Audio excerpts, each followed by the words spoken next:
Welcome to Heartbreak Chronicles. Garrett Whitmore gripped the steering wheel tightly, sweat from his palms making the leather surface slippery. The windshield wipers moved monotonously across the glass, like a metronome marking time for this gloomy afternoon. His wife Vivian's voice still echoed in his ears. "Darling, I have to go to Phoenix on business for 3 days. Can you help me take care of Rex?" 3 days. This was Vivian's fourth business trip, just this month alone. As a seasoned offshore oil platform engineer, Garrett was used to long separations, but Vivian's frequent travels made him uneasy. She used to travel rarely, but in recent months it had become unusually frequent. Garrett parked his car in the driveway of their home, this two-story Victorian house looking particularly gloomy in the rain. 7 years ago, when they first married and bought this place, Vivian would wait for him at the door when he came home, and Rex would excitedly circle around his legs. Now, there was only silence in the house. His phone vibrated in his pocket. Another message from Vivian. "The meeting is running longer than expected. Might not be back until Friday. Thank you for taking care of Rex." Garrett deleted this message, just like he had deleted the dozen others before it.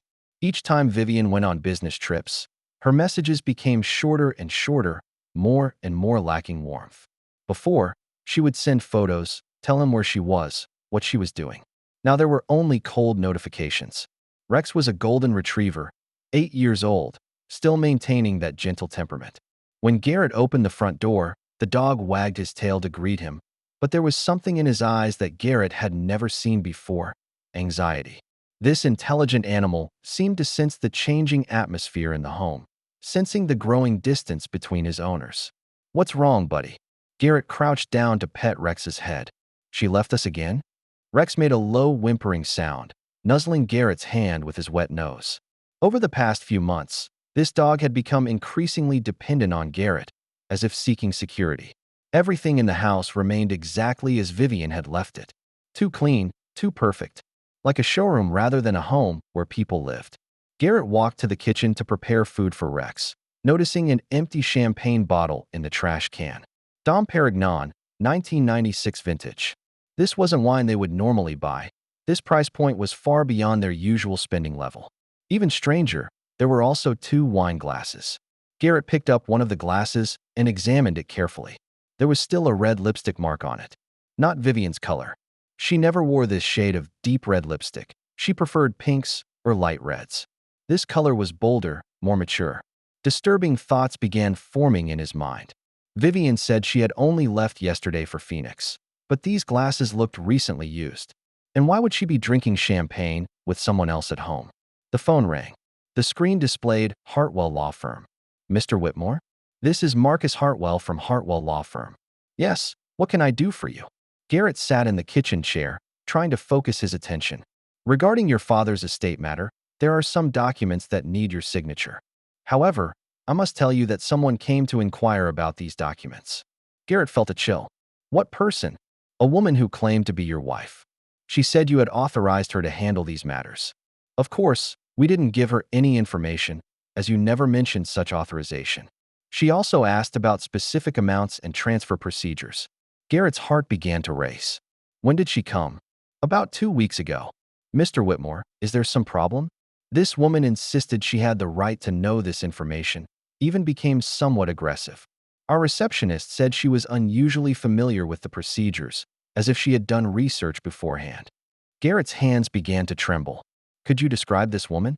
"About early 30s, auburn hair, very attractive. She wore an expensive business suit and drove a white Lexus." This was indeed Vivian. She drove a white Lexus, and she did have an expensive business suit that she bought specifically for important occasions. "Mr. Whitmore, are you still there?" Garrett hung up the phone, his mind filled with growing suspicions. He had never told Vivian about the specific details of his father's estate. He had only simply mentioned there would be some insurance money, but never said specific figures. That was a substantial sum, nearly $2 million in insurance money and property. More importantly, how did Vivian know the name and address of the law firm? Garrett had never discussed these details at home. Strange sounds came from upstairs, like something being dragged across the floor, followed by soft impact sounds. Rex suddenly began whimpering quietly, his ears pressed back against his head, tail tucked tightly between his hind legs. Garrett had never seen this usually brave dog display such unease. Rex even backed up a few steps, hiding behind Garrett. "Is someone upstairs?" Garrett asked quietly, but he knew there should be no one else in the house besides himself. All doors and windows were locked, and the security system hadn't triggered any alarms. The sounds came again, definite footsteps, coming from the master bedroom. Slow and careful, as if someone was trying not to make noise. Garrett's heartbeat began to accelerate. He quietly walked toward the stairs, trying to avoid stepping on floorboards that would creak with each step. This old house had several spots where the floor would groan, and Garrett knew them intimately. Rex followed behind him, but his pace was hesitant, stopping frequently to prick up his ears and listen. The footsteps stopped. When Garrett reached the second floor, the master bedroom door was slightly ajar. Usually Vivian always closed the door. It was her habit. Through the gap, he could see light moving inside the room, like the glow from a phone screen. The light cast strange shadows on the walls. He held his breath and slowly pushed open the door. No one was in the room, but the bed had clearly been used. The covers were messy, and there were traces of hair on the pillow, not Vivian's color. It was black, coarse male hair, while Vivian's hair was auburn, soft and smooth. The sheets still carried the scent of men's cologne, an intense fragrance that Garrett didn't recognize. There was an unfamiliar phone on the nightstand. Garrett carefully picked up the phone. The screen was still lit, showing low battery. There was an unsent message draft. "He's still downstairs. We need to be more careful. Next time you must make sure to leave before he comes back." The recipient of this message was marked as V. Garrett's blood nearly froze. Vivian. This meant there was now a man upstairs, and Vivian knew this man was here. What were they doing in his bed behind his back? He heard the sound of a car engine in the driveway. Through the window, he saw a black BMW parked across the street. There were two figures in the car, a man in the driver's seat, a woman in the passenger seat. Even at this distance and in the evening light, Garrett could recognize the woman's silhouette. Vivian. She wasn't in Phoenix. She was right across the street in that car, watching their house. The phone began to ring. The screen showed V calling. Garrett's hand trembled as he pressed the answer button, but didn't speak. "Dominic? Are you there?" Vivian's voice came from the phone, filled with anxiety and urgency. "I saw that idiot's car come back. You should have left already. Why are you still there?" Garrett's world began to collapse. Vivian wasn't on a business trip in Phoenix. She was right across the street, and the black hair on the bed belonged to someone named Dominic. This man had just been in his bed, in his house. "Dominic, did you hear me?" Vivian's voice became more frantic. "If Garrett discovers anything, we're finished. Especially before the inheritance matter is resolved. We're so close, we can't fail at the last moment." Inheritance. She knew about his father's estate, and apparently she wanted to get it. This wasn't a momentary impulse or emotional affair. This was a carefully planned scheme. Garrett quietly hung up the phone and placed it back on the nightstand. His hands were trembling, but not from fear. It was from anger, pure, burning anger. 7 years. 7 years of marriage. He thought they were a team, a loving couple. He worked on oil platforms, going to sea for 2 weeks at a time, working in harsh weather and dangerous environments, all to give Vivian a better life. Each time he came home, she would hug him, tell him how much she missed him, how grateful she was for his efforts. All lies. Carefully woven lies that had lasted 7 years. Garrett walked to the window, carefully peering through a gap in the curtains. The BMW was still there, the two figures still in the car. What were they waiting for? For him to leave? For this Dominic to come out of the house? He needed more information. He needed to understand who this Dominic was, what their plan actually was, how long this betrayal had been going on. The sound of the front door opening came from downstairs. Rex began barking frantically. This was his warning sound when he heard strangers. "Garrett." Vivian's voice came from downstairs, sounding completely normal, even with a hint of fatigue. "I'm back." The meeting ended early. Acting. Perfect acting. Just minutes ago, she was on the phone with another man discussing how to deceive him, and now she was behaving like a tired wife who had just returned from a business trip. Garrett quickly left the master bedroom and headed for the stairs. He needed to act normal, at least until he had time to formulate a plan. At the top of the stairs, he saw Vivian standing in the foyer, holding a small suitcase. She looked just like she had returned from the airport, clothes neat, makeup perfect. But there was something in her eyes that Garrett had never seen before. Calculation, coldness, and a hint of fear. She was quickly scanning the house, looking for any signs of abnormality. "Hello, darling." Vivian smiled, but the smile didn't reach her eyes. "Did you miss me?" Garrett slowly walked down the stairs, each step making him see more clearly the stranger standing before him. For 7 years, he had thought he knew her every expression, every gesture. Now he realized he had never truly known Vivian. "How was the meeting?" he asked, his voice surprisingly calm. "Very successful." Vivian set down her suitcase and walked toward him. Her movements were somewhat urgent, as if trying to re-establish a normal atmosphere. "I missed you. Missed this home." Phoenix was too hot, and the air conditioning in the conference room was broken. She stood on her tiptoes to kiss him, but Garrett subtly stepped back. This movement was too subtle for most people to notice, but Vivian noticed. Her eyes became alert. "You look tired." Vivian observed his face, carefully studying his expression. "Not going well at work." "Something wrong on the platform?" "Just missed you," Garrett said. "Couldn't sleep from missing you." This wasn't a lie. He indeed couldn't sleep, but not from missing her, rather from suspicion. Those late-night phone calls, those unexplainable receipts, those small details she thought he hadn't noticed. Now, suspicion had become certainty. Vivian's eyes became more alert. She was studying his face, looking for any signs that might indicate he knew something. "Are you all right? You look a bit off. Somewhat tense." "I'm fine." Garrett turned and walked toward the kitchen. "I'll prepare something for you to eat. You must be hungry." In the kitchen, Garrett tried to control his breathing. His heartbeat was so fast he worried Vivian could hear it. He needed time to think, needed to formulate a plan. Vivian wasn't just having an affair, she was also plotting some scheme involving his father's inheritance. And this Dominic, whoever he was part of this plan. But first, he needed more evidence. He needed to understand the full scope of this conspiracy, understand their ultimate goal. He heard Vivian moving around upstairs, her footsteps hurried and nervous. She was probably checking the bedroom, making sure no evidence of Dominic's presence remained. Would she discover that phone? Would she realize that Garrett already knew something? A few minutes later, Vivian came downstairs. She had changed clothes, removed her makeup, wearing loose home attire, looking more relaxed. But Garrett noticed she kept looking toward the stairs, as if worried about something.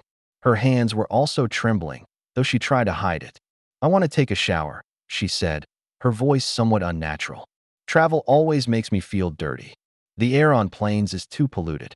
"Of course." Garrett nodded. "I'll wait for you here. Maybe we can watch a movie together, like we used to." A flash of something passed through Vivian's eyes, possibly guilt, or possibly panic. "That sounds great.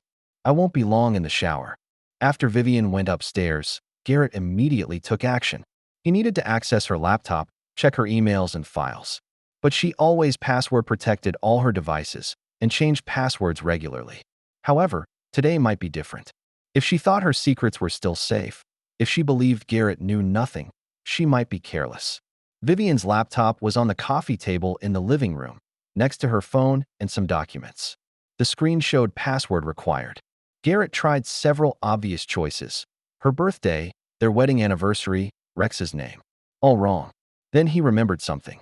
Vivian always said her favorite movie was Casablanca. She even mentioned wanting to travel to Morocco, wanting to experience the romance from the movie. This was one of her few genuine emotional expressions. He typed Casablanca. The screen unlocked. Garrett quickly opened her email program. Recent emails included many from someone named Dominic Marshall. The number of emails was shocking, with multiple emails exchanged almost daily. Subject lines included our plan, next steps, about Garrett, Phoenix meeting, law firm situation. He opened the most recent email, dated this morning. "Vivian, the insurance company confirmed the payment procedures. Once Garrett signs the documents, the money will transfer to your designated account within 48 hours. But we need to ensure he doesn't suspect anything. Are you sure he doesn't know about our relationship? This afternoon when he came home, I barely had time to leave. I left my phone upstairs. Hope he didn't find it." Garrett's fingers trembled as he scrolled through the emails. Vivian's reply. "Garrett is a simple man. As long as I act normal, he won't suspect anything. Oil workers aren't known for being smart. They're used to simple lives and simple thinking. Once we get the money, we can move to Costa Rica and start a new life. I've already researched the real estate market there. Your expertise will be very useful. There were more emails. Garrett continued reading, each one like a knife stabbing his heart. Photos. Vivian and a dark-haired man embracing on a beach. Toasting in a restaurant. In a bed, clearly not Garrett's home bed. How long had their relationship been going on? From the number and intimacy of the photos, at least several months. Deeper emails revealed more detailed plans. Dominic was a real estate agent specializing in international investments. He helped Vivian research how to transfer large sums of money overseas, how to establish new identities in Costa Rica, even how to purchase local properties. They weren't just planning to steal money and run. They planned to completely disappear, start entirely new lives, as if Garrett had never existed. Most shocking was an earlier email, dated 3 months ago. Vivian, are you sure Garrett's father is really dead? Is the insurance amount really that large? We need to make sure this isn't a trap. Vivian's reply, Garrett's father died of a heart attack last month. Garrett inherited all the assets, including insurance money, property, and stock investments. Total value is approximately $3 million. Garrett hasn't gone to handle the inheritance procedures yet. He's been delaying, saying he's not ready to face this reality. But I can push him to handle it. $3 million. More than Garrett had imagined. And Vivian already knew the exact figure, even more detailed than he knew himself. The final email was sent this morning.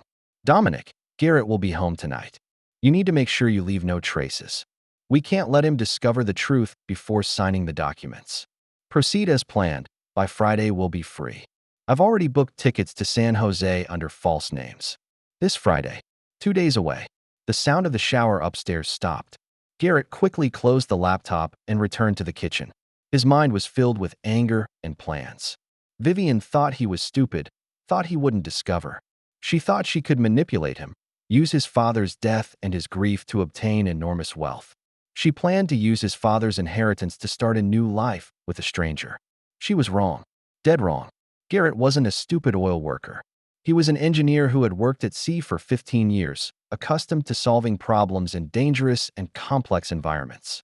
He had designed complex drilling systems, managed equipment worth millions of dollars, repaired faulty platforms in storms. If Vivian wanted to play games, he would give her a game she would never forget. Vivian came downstairs wearing a bathrobe, hair damp, skin flushed. She looked innocent and vulnerable, just like the Vivian in his memories. In the past, this sight would have filled Garrett with warmth and love. Now, he felt only disgust and anger. Feels much better, she said, walking toward him and trying to hug him. I really miss the shower at home. Hotel water pressure is never enough. This time Garrett didn't step back. He hugged her, even smiled. But this was a different smile, one Vivian didn't recognize. This was the smile of someone who knew all his opponent's secrets. I missed you too, he said, his voice gentle and full of love. I think we need to talk about our future. Vivian's eyes lit up, but also carried a hint of nervousness. What do you mean? I've been thinking about our financial situation. My father's inheritance, our savings. I think we should make some investments, plan something special. Maybe it's time to change our lives. Like what? Vivian's voice was somewhat unnatural, with forced excitement. Maybe travel. Or move somewhere better. What do you think about Costa Rica? I heard it's beautiful there. Garrett saw a flash of panic cross Vivian's face, though she quickly concealed it. But she couldn't completely hide the shock in her eyes. Costa Rica? Why there? We've never discussed that place. I heard it's beautiful, and the cost of living is low. Warm climate, friendly people. Maybe we could start a new life there, away from the stress here. Vivian laughed, but the laugh was forced, unnatural. That sounds great, Garrett. But we need more planning. More research. Of course. Garrett nodded. We have time. But first, I want to handle some legal documents. About the inheritance matter. You know, someone went to the law firm to inquire about these documents. This time Vivian couldn't hide her panic. Her face turned pale, her hands began to tremble. She tried to pick up a glass of water, but nearly dropped it. Really? That's strange. Who would be interested in your father's inheritance? Indeed, very strange. Garrett continued observing her reaction. The lawyer said the person claimed to be my wife. But of course, you never went there, right? Vivian's eyes began to dart. She stood up and walked to the window, turning her back to Garrett. Of course not. I don't even know your father had an inheritance. You never told me the details. Yes, I never told you. Garrett said, I wanted to surprise you. But now I think we should handle these things together. He walked toward her, gently gripping her shoulders from behind. Her body became rigid. Vivian, we've been married 7 years. I love you. I trust you. You know that. She nodded but didn't turn to face him. So if there's something I should know, anything, now is the time to tell me. Honesty is the foundation of marriage, isn't it? The silence in the room lasted for a long time. Garrett could hear Rex breathing in another room, could hear the refrigerator's hum, could hear Vivian's rapid heartbeat. Finally, Vivian slowly turned to face him. There were tears in her eyes, but also a certain cold determination. No, Garrett, there's nothing you don't know. Our marriage is perfect. I'm completely faithful to you. This was her biggest mistake. If she had confessed everything now, if she had asked for forgiveness, if she had shown genuine remorse, maybe Garrett would have considered giving her a chance. But she chose to continue lying, continue manipulating him, even deceiving him face to face. Good. Garrett smiled. I believe you. We'll handle the inheritance matter together. Plan our future together. That night, Garrett lay in bed listening to Vivian's breathing. She slept deeply, possibly because she thought her secrets were still safe, or possibly because the weight of guilt had exhausted her. But she talked in her sleep, something Garrett had discovered long ago. Dominic, she said softly in her sleep. We need to be more careful. Even in her dreams, she was thinking of another man. But Garrett wasn't asleep. He lay quietly in bed, formulating plans. Every detail, every step, every possible consequence. He was an engineer, accustomed to precise planning and execution. This time would be no exception. Vivian wanted his father's inheritance. She wanted to escape to Costa Rica with Dominic. She thought Garrett was a stupid oil worker, easily manipulated. She was about to discover how wrong she was. Garrett wouldn't just expose her affair, wouldn't just divorce and demand compensation. That was too simple, too merciful. Vivian and Dominic had carefully plotted a scheme to ruin his life, steal the last gift his father had left him. They deserved corresponding punishment. He would give Vivian a lesson she would never forget. He would make her pay for 7 years of lies and betrayal. And this price would be greater than any loss she could imagine. Outside it began to rain, raindrops tapping against the windows like the beat of Garrett's revenge plan in his heart. Each drop was like a new idea, a new strategy. By dawn, his plan would be complete, and Vivian and Dominic would never know the storm about to descend upon them. The next morning, Garrett woke at 6 o'clock as usual. Vivian was still sleeping, face down, auburn hair scattered on the pillow. In the past, he would have gently kissed her forehead before leaving the bed. Today, he just quietly observed her, like studying a specimen about to be dissected. In the kitchen, while brewing coffee, Garrett opened his laptop. He had work to do, but not the kind Vivian thought. This was a completely different kind of engineering project, the engineering of revenge.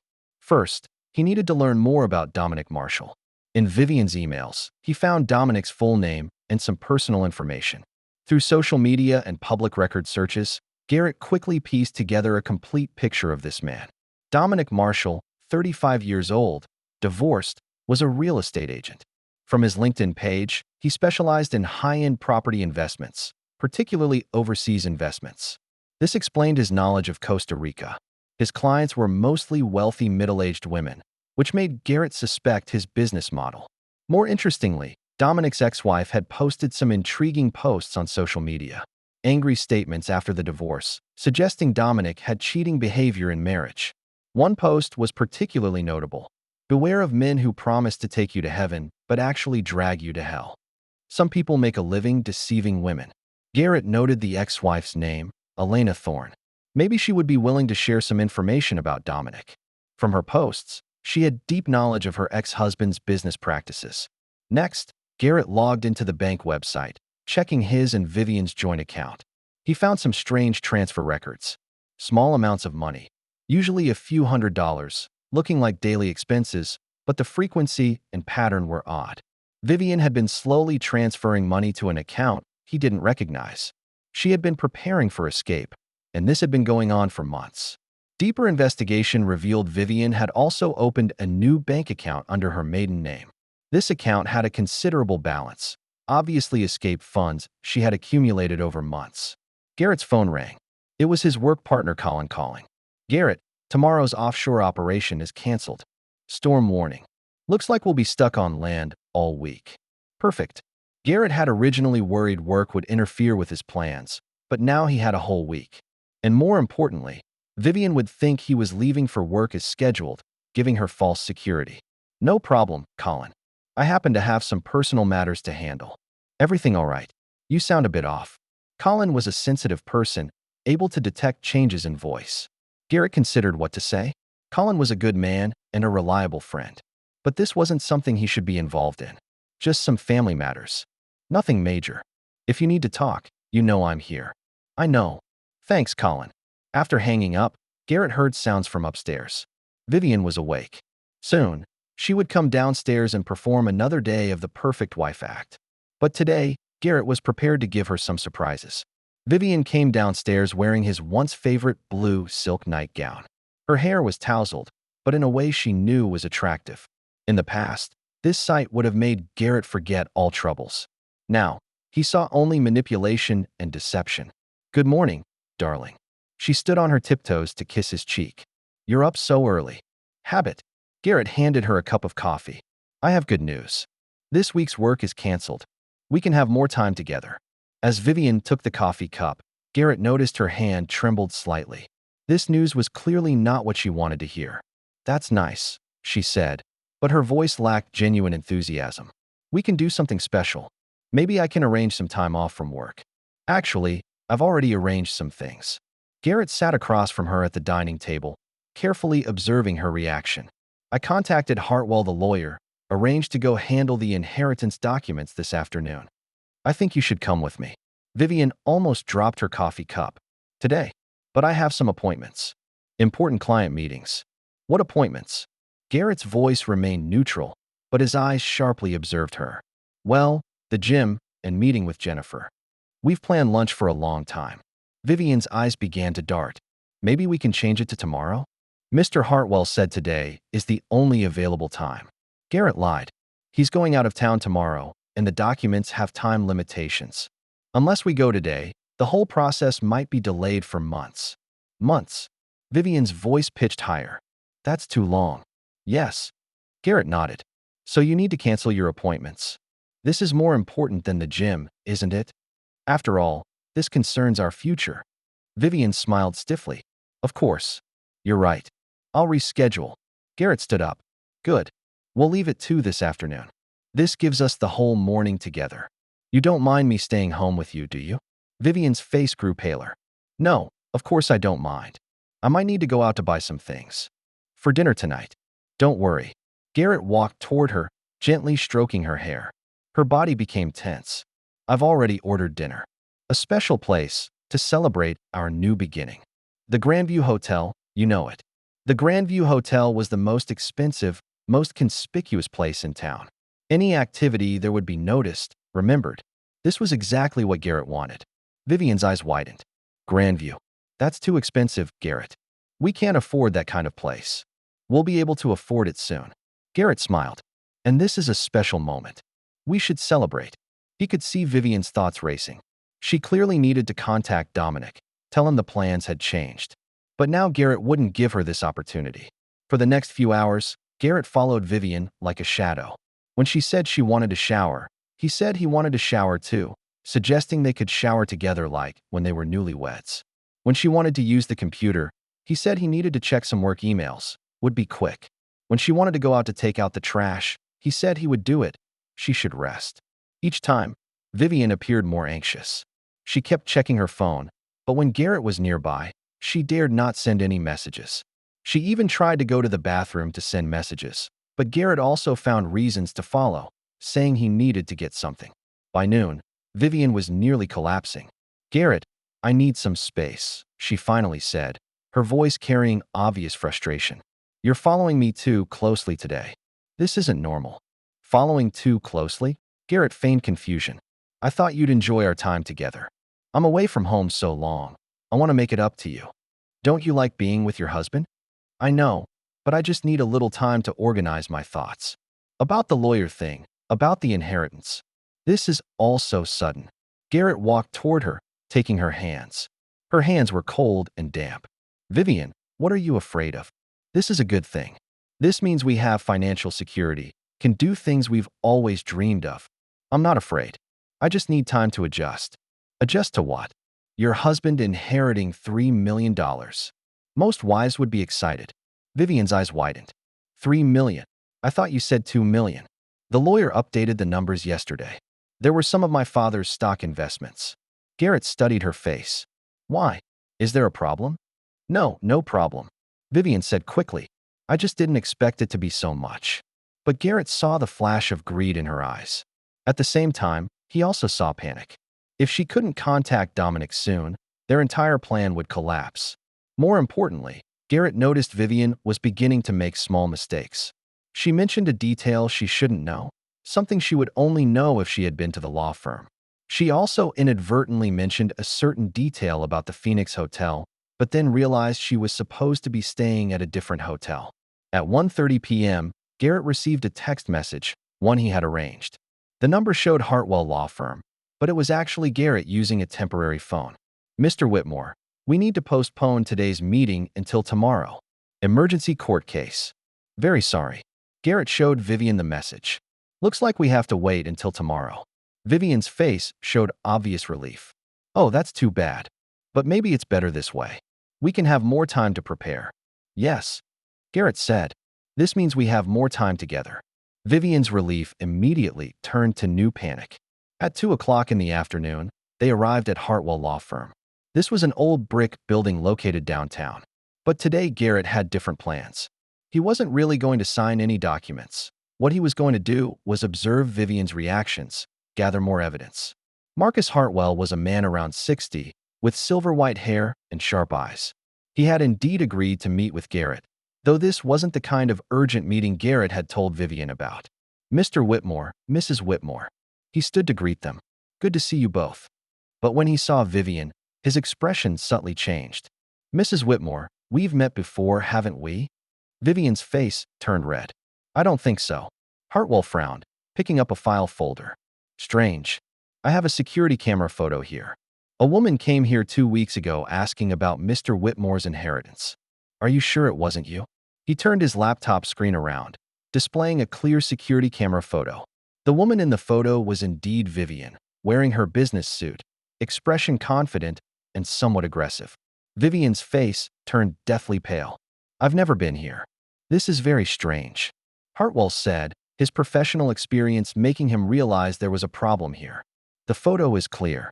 And our receptionist also remembers this visit, because this woman requested very specific information. Garrett feigned shock. Vivian, what's going on?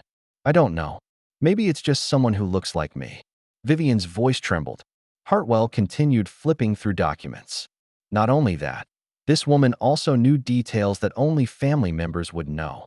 She mentioned insurance policy numbers, even knew your father's doctor's name. Garrett turned to Vivian, eyes showing feigned confusion and hurt.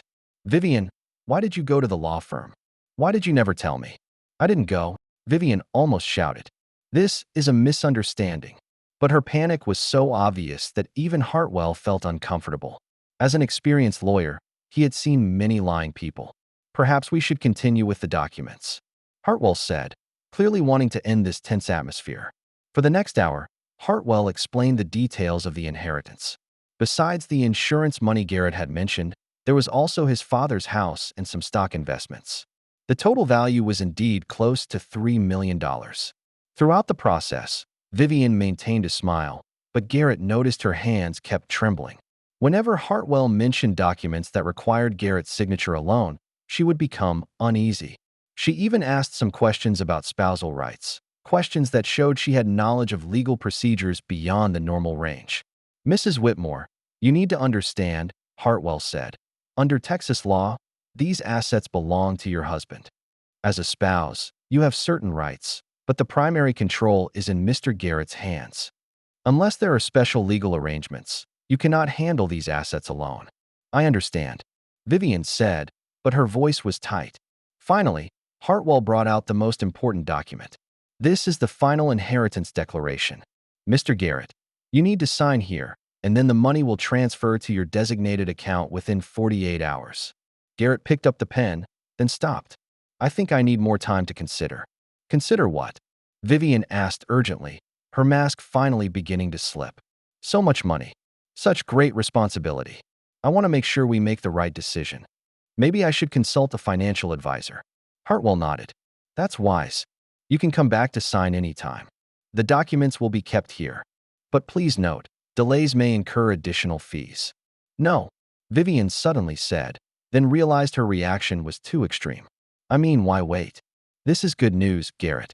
We've waited so long. I know, but I want to make sure we're ready. Garrett stood up. We'll come back tomorrow. On the way home, Vivian was unusually quiet. Garrett knew she was desperately trying to figure out how to contact Dominic, tell him about the change in plans. But he wasn't finished tormenting her yet. I think we should celebrate, he said. Even though we haven't signed yet, this is still a special moment. Celebrate? Yes. I've booked the restaurant at the Grandview Hotel. 8 o'clock. Wear your most beautiful dress. I want everyone to see my beautiful wife. The Grandview Hotel wasn't just expensive, it was also where the local social elite gathered. Vivian and Dominic could absolutely not be seen there without the entire city knowing. Garrett, I'm not sure I want to go out tonight. I feel a bit unwell. Maybe it's stress. That's all right. I'll take care of you. Garrett stopped the car in front of their house. Go rest for an hour, then get ready.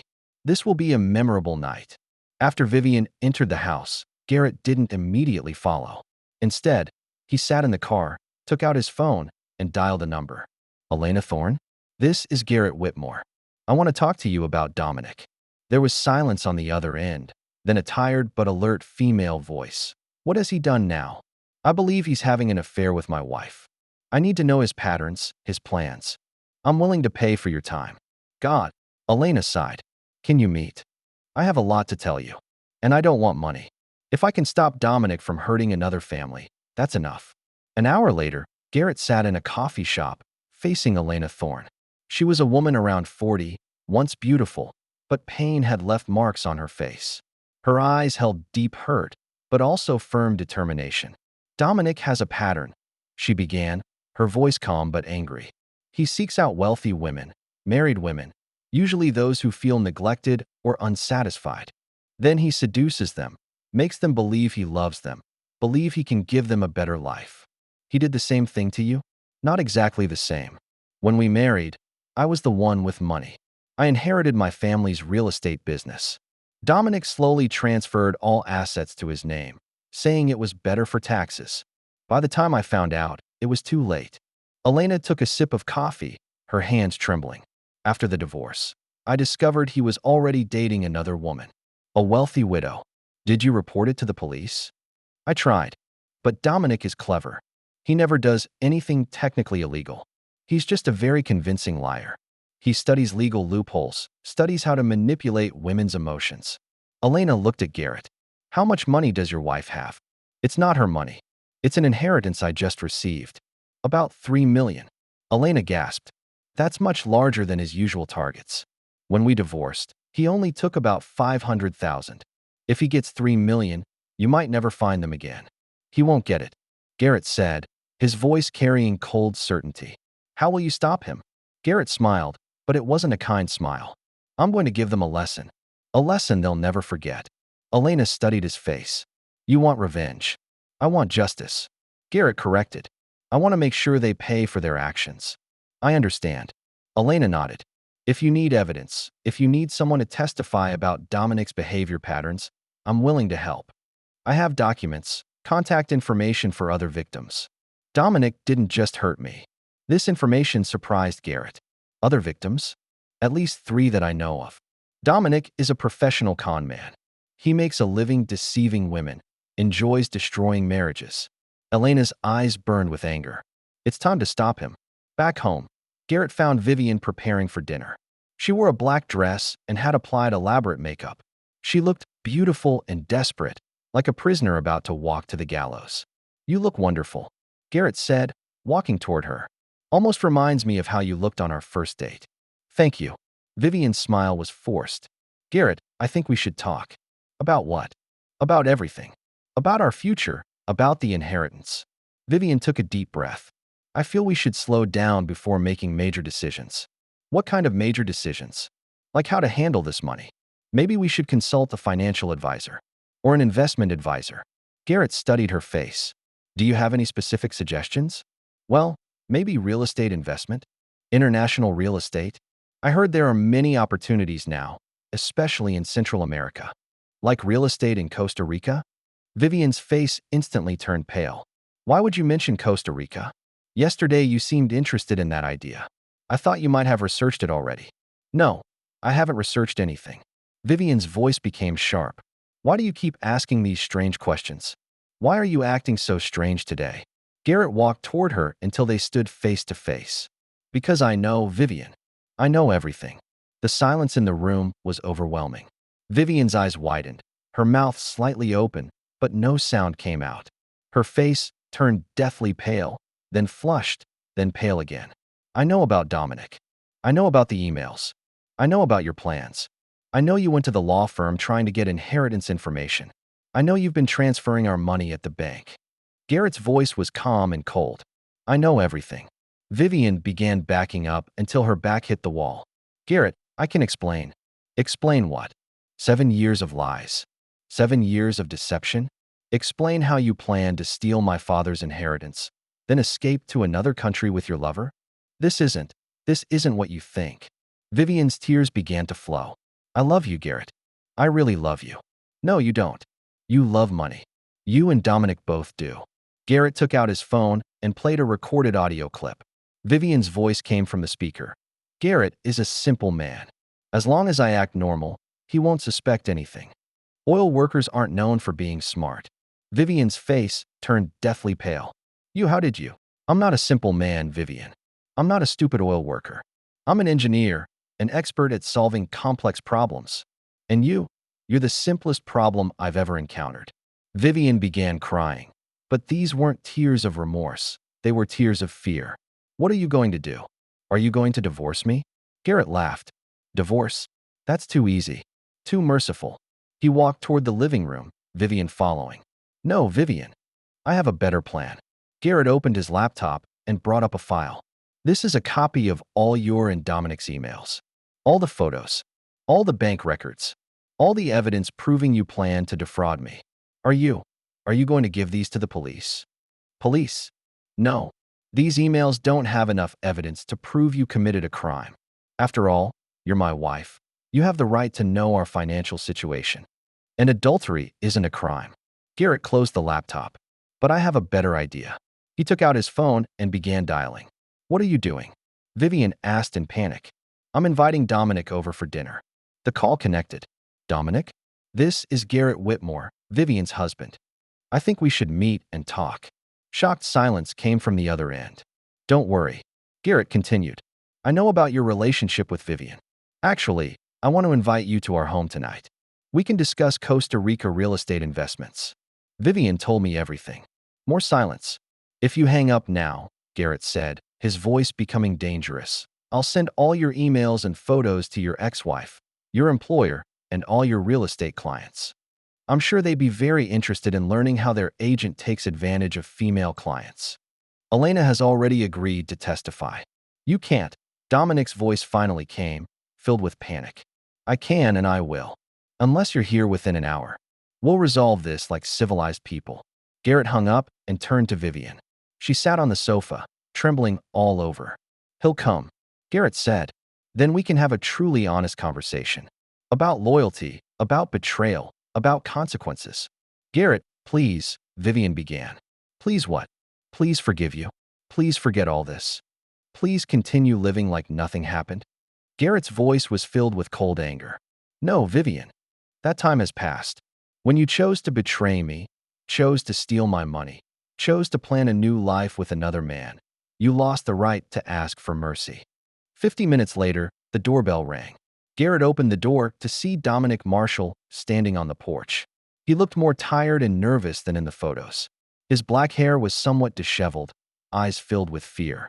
Though his clothes were expensive, they were slightly wrinkled. Obviously, he had hurried here. "Come in," Garrett said, stepping aside. Dominic hesitated, then entered the house. When he saw Vivian sitting in the living room, his face grew paler. Vivian wasn't looking at him, but staring at the floor. "Sit down." Garrett pointed to a chair. "We have a lot to discuss." Dominic sat down, but his eyes were looking for escape routes. Garrett noticed this. "Don't worry about escaping," Garrett said. "If you try to leave, I'll immediately contact the police, report someone trying to defraud me. I have enough evidence to make your life very difficult." "What do you want?" Dominic asked, his voice trembling. "I want the truth. I want to hear you both admit what you've done."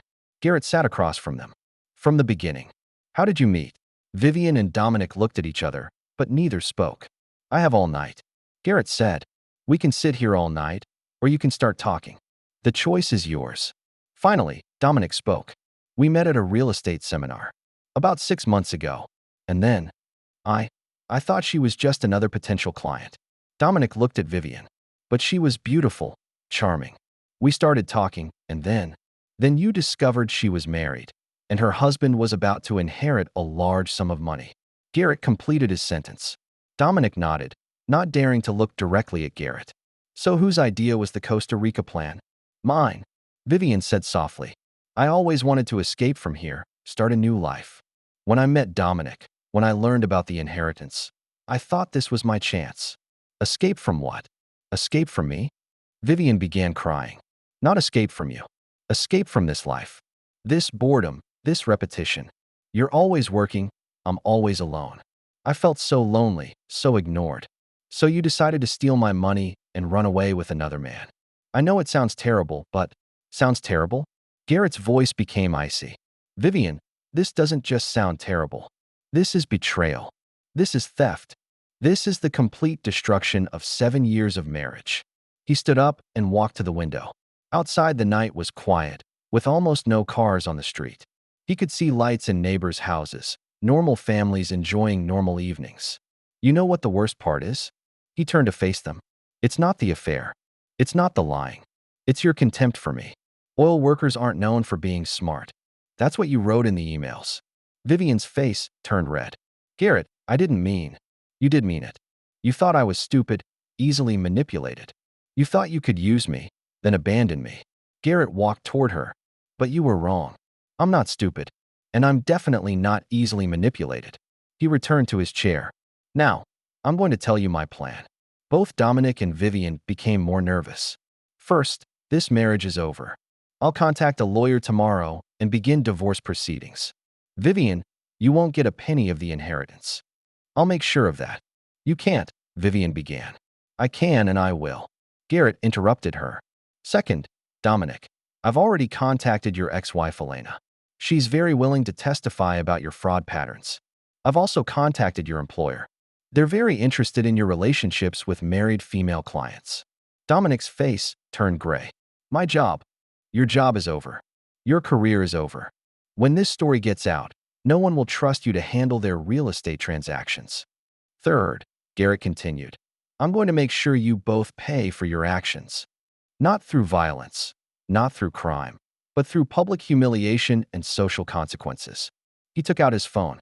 "I've prepared a detailed report, including all emails, all photos, all evidence. Tomorrow morning, this report will be sent to..." Garrett began listing Vivian's employer, her family, her friends, our mutual friends, our neighbors, Dominic's ex-wife, his employer, his colleagues, his clients, and several local newspapers. Local news is always interested in this kind of scandal. "No," Vivian jumped up. "You can't do this. This will ruin my life." "Yes, it will," Garrett said calmly. "Just like you tried to ruin my life." Dominic stood up. "This is crazy. You can't punish us for our private relationship." "I'm not punishing you for your private relationship. I'm punishing you for your fraud and betrayal." Garrett also stood up. "You thought you could use me, steal my money, then disappear into the sunset. You were wrong. So what do you want?" Vivian asked desperately. "What do you want us to do to stop this?" Garrett smiled, but it was a cold smile. "Nothing can stop this. The consequences have already begun. But I'll give you a choice." He walked to the fireplace in the living room, where there was a safe. He entered the password and took out some documents. These are complete records of your criminal behavior. If you confess everything now, if you sign these documents, admitting your plans, admitting you tried to defraud me, I'll consider not sending this information to the newspapers. What kind of documents? Dominic asked. Confessions. Detailed descriptions of how you planned to defraud me, how you betrayed me, and why you chose to do this. Signed, they become legal documents. Vivian shook her head. We can't sign that. That's like admitting we committed crimes. You did commit crimes. Maybe not crimes in the legal sense, but moral crimes. Garrett placed the documents on the coffee table. This is your only chance to avoid this becoming more public, more humiliating. Dominic picked up the documents and began reading. His face grew paler and paler. This is too detailed. If we sign this, we'll have no legal protection. Yes, Garrett agreed. That's the point. You chose to betray me, chose to try to steal my money. Now you must face the consequences. The room fell into a long silence. Vivian was crying. Dominic was trembling. Garrett was waiting. Outside it began to rain, raindrops tapping against the windows, adding to the tension in the room. Finally, Vivian spoke. If we sign this, will you forgive us? Will you let us be together? Garrett laughed. Forgive? Vivian, you betrayed 7 years of my trust. You tried to steal the inheritance my father left me. You planned a new life with another man. Do you think one document can solve all this? Then what's the point of signing? The point of signing is that when this is all over, when your lives are ruined, you won't be able to claim your innocent victims. You won't be able to twist the facts, make yourselves look like misunderstood victims. Garrett walked toward the door. You have 10 minutes to decide. Sign, or tomorrow morning the whole city will know your story. Garrett left the living room, leaving Vivian and Dominic to talk alone. He could hear them arguing in low voices, hear Vivian's crying, hear Dominic's frustrated sighs. But their voices grew more and more desperate, more and more panicked. 10 minutes later, Garrett returned to the living room. Dominic was signing the documents, his hands trembling. Vivian had already signed. Her eyes were red and swollen, cheeks wet. Good. Garrett collected the documents. Now, I think you should leave my house. I live here. Vivian protested. I have rights too. You have no rights. Garrett interrupted her. This house was bought by me, with my money. The mortgage is in my name. You want to stay? You can try, but tomorrow morning lawyers will deliver a restraining order. Vivian stood up and walked toward the stairs. I need to pack some things. You have 5 minutes. Garrett said, take what you need for basics. Other things can be arranged later. While Vivian packed upstairs, Garrett and Dominic stood face to face. You know what? Garrett said, in a way, I should thank you. Dominic looked at him confusedly. What? You showed me who Vivian really is. Without you, I might never have discovered what kind of person she was. I might have continued living a lie. I'm sorry. Dominic said, his voice barely a whisper. You're sorry. Garrett laughed. You're not sorry for what you did. You're sorry for getting caught. If I hadn't discovered it, you'd be in Costa Rica right now, spending my father's money. Dominic didn't argue, because he knew Garrett was telling the truth. Vivian came downstairs with a large handbag. Her eyes avoided contact with Garrett. I'll come back for other things, she said. Arrange it through lawyers. Garrett responded. From now on, all our communication goes through lawyers. Vivian and Dominic walked toward the door. At the threshold, Vivian turned to look at Garrett one last time. Did you ever love me? She asked. Really love me? Garrett considered the question. I loved who I thought you were. But that person never existed, did she? Vivian started to say something, but Garrett closed the door. Through the window, he watched them walk toward Dominic's BMW. Vivian got in the passenger seat. Dominic started the engine. As the car drove away, Garrett felt an emotion he hadn't expected, relief. Not because they had left, but because the lies had finally ended. For 7 years, he had lived in a fantasy, thinking he had a wife who loved him, a happy marriage. Now, the cruel truth was exposed, but at least it was truth. The next morning, Garrett executed his threats as planned. The detailed report was sent to all relevant people. The emails contained the complete story, all evidence, and detailed analysis of the behavior. Vivian's employer, an insurance company, fired her within hours of receiving the email. They couldn't risk employing someone proven to be dishonest. Dominic's real estate company, after an internal investigation, also terminated his employment. Worse, they also contacted the state real estate board, requesting an investigation into Dominic's license. The local newspaper was very interested in this story, especially considering the amounts involved and the complexity of the plan. Local couple's fraud scheme exposed became front-page news, including photos and detailed coverage. Social media reaction was swift and brutal. Photos of Vivian and Dominic were widely shared, labeled as cheater and traitor.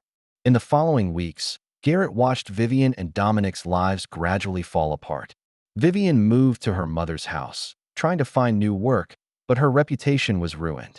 Every job interview, employers would search her name and find the newspaper coverage. Dominic left the city, reportedly moved to another state, trying to start over. But the internet's memory is long, and his name and photos remained linked to fraud. Garrett's friends and colleagues expressed sympathy and support for him. No one accused him of overreacting or being too harsh. Everyone agreed that the price of betrayal should be severe. Colin, his work partner, even said, "Garrett, you did the right thing. If I found my wife doing the same thing, I'd do the same. Maybe worse." 3 months later, the divorce was finalized. As Garrett had promised, Vivian got nothing from the inheritance. The court even required her to repay the money she had transferred from their joint accounts. More importantly, after hearing all the evidence, including Elena Thorne's testimony and the confessions, the judge ruled that Vivian needed to pay Garrett's legal fees. This was additional punishment for fraudulent behavior. Garrett finally signed the inheritance documents, transferring $3 million to his personal account. But he found that money didn't bring him the satisfaction he had expected. It was just money, couldn't buy trust, couldn't buy real love, couldn't erase the pain of betrayal. But revenge brought a certain peace. Not happiness, but a sense of justice. Vivian and Dominic had paid the price for their choices, just as every betrayer should. A year later, Garrett still lived alone in that house. He had changed many things, remodeled the master bedroom, changed all the locks, even repainted the living room. He wanted to erase all traces of Vivian. Rex was still with him, now a happier dog. Animals seemed to sense tension and deception, and now that those were gone, Rex became more relaxed and affectionate. This intelligent animal seemed to know the danger had passed. Garrett wasn't rushing to find a new relationship. The trauma from betrayal needed time to heal. But he wasn't despairing either. He knew that someday, he would trust again, love again. But this time, he would be more careful, wiser. He had learned to recognize signs of manipulation, learned to protect his assets, learned not to easily trust surface tenderness and love. Garrett also used part of the inheritance to establish a fund to help other fraud victims. Elena Thorne became an advisor to this fund, helping identify and stop predators like Dominic. Sometimes, on quiet nights, when rain tapped against the windows, Garrett would remember what Vivian had once said: "Oil workers aren't known for being smart." He would smile, a smile without humor. Because ultimately, who had proved who was smarter? 2 years later, Garrett accidentally heard about Vivian and Dominic's situation. Vivian still lived at her mother's house, working a low-paying cleaning job. She had tried several times to start over, even considered changing her name, but the confessions and news coverage always followed her. Dominic had moved to another state, but his real estate license was permanently revoked. He now worked a warehouse job, living in a small apartment. He had also tried to start over, but internet memory doesn't fade. They weren't together. Reportedly, under pressure and blame, their relationship quickly deteriorated. When dreams shattered, when the weight of reality pressed down, they found they had nothing between them except greed and deception. When Garrett heard this news, he felt not satisfaction, but a deep peace. Justice had been served, not through his continued efforts, but through the natural consequences of their own actions. This was the true price of betrayal, not just losing what was betrayed, but losing the betrayer's own souls. Vivian and Dominic got what they deserved, lives ruined by their own deception and greed. That's the end of today's story. For more captivating tales, hit subscribe and never miss an episode.